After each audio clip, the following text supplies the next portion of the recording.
My fiancé abandoned me on our wedding day for his sister, caused my cancer-stricken mother died of heartbreak, but when I packed to leave, he brought her home. Now I've slapped his true love and discovered their cruel lie about my mother's illness. My mother was in the advanced stage of gastric cancer. Her biggest wish before she died was to see me and Bradley get married. He couldn't resist my repeated pleadings and finally agreed to marry me. But he suddenly disappeared on the wedding day, and my mother died with regret that night. The next day, his childhood sweetheart Kiana posted a photo of the two of them on Instagram. Imposing won't bring happiness. In his heart, I'm the only one. My relatives and friends were all comforting me. I wiped my tears and commented, "Congratulations, a bitch and an asshole, may you live forever." I didn't cry or make a fuss. I just handled my mother's funeral alone silently. In fact, I was not surprised at all that Bradley left me for Kiana. After being together with him for 5 years, Kiana could always take him away from me at any time with just one phone call. I didn't even want to know what happened this time. After my mother's funeral, I went back home. Bradley was not there, and I didn't want to see him either. Unexpectedly, when I packed my luggage and was about to leave, I saw Kiana walking in with Bradley. He was stunned for a moment when he saw me, then he glanced at the suitcase in my hand and frowned unconsciously. "Nicole, what are you doing?" His tone sounded as if I was being unreasonable. Kiana smiled at me innocently, but she held onto Bradley tightly as if to declare her sovereignty. "Nicole, I'm so sorry. My hand was cut that day, and Bradley came to take care of me. I didn't know it was your wedding day." I looked at her and saw a small band-aid on her left index finger. So this was the reason why Bradley left me and didn't attend the wedding? I suddenly felt ridiculous. In his heart, my mother and I were not as important as Kiana's finger. "Bradley, I want to break up with you."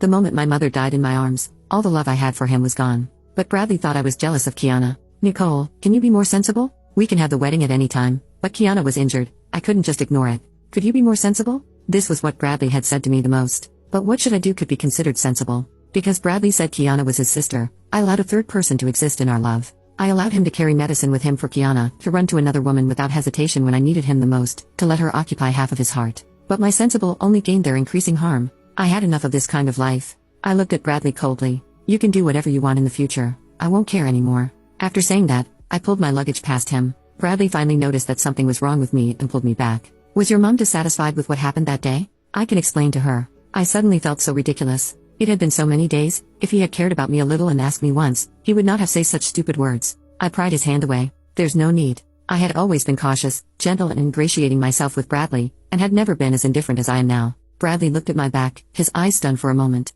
After coming to his senses, he was about to chase after me but was stopped by Kiana. "Bradley, this is not your fault. If her mother hadn't pretended to be sick, how could you have been forced to marry her?" I felt like something exploded in my head. Before I realized, I had already slapped Kiana in the face. Bradley, who originally felt guilty towards me, suddenly changed his expression. He subconsciously protected Kiana behind him, his eyes were cold. "Nicole, what are you doing?" I glared at Kiana. "You'd better keep your mouth clean." Kiana was aggrieved. "Was I wrong? If your mother hadn't pretended to be sick and threatened Bradley, how could he marry you?" I looked at Bradley. "Do you think so too?" He didn't answer, but I got the answer from his eyes. Half a year ago, my mother was diagnosed with advanced gastric cancer. She knew she didn't have much time left, and her greatest wish before she died was to see me marry the person I loved and have a good husband. In order to let my mother rest in peace, I begged Bradley desperately and even knelt down in front of him to ask for this wedding. But he thought my mother was pretending, just to force him to marry me. Maybe he always looked down on me from the bottom of his heart. He was a specially privileged man and the heir of the Xavier Group. I fell in love with him at first sight in college and shamelessly pursued him for 4 years.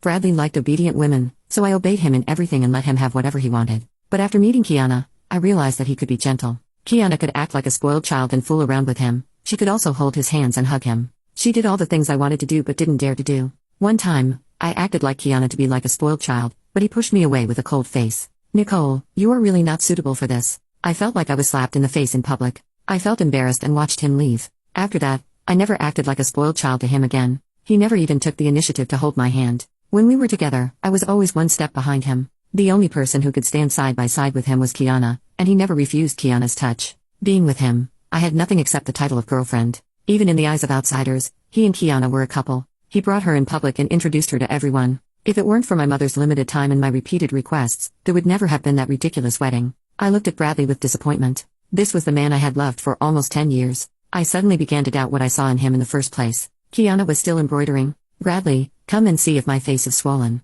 How could she be so vicious? "My face hurts." Bradley's attention returned to her immediately. I used all my strength in that slap, and there were clearly visible finger marks on her face. Bradley's expression suddenly turned ugly. "Nicole, apologize." "What if I don't?"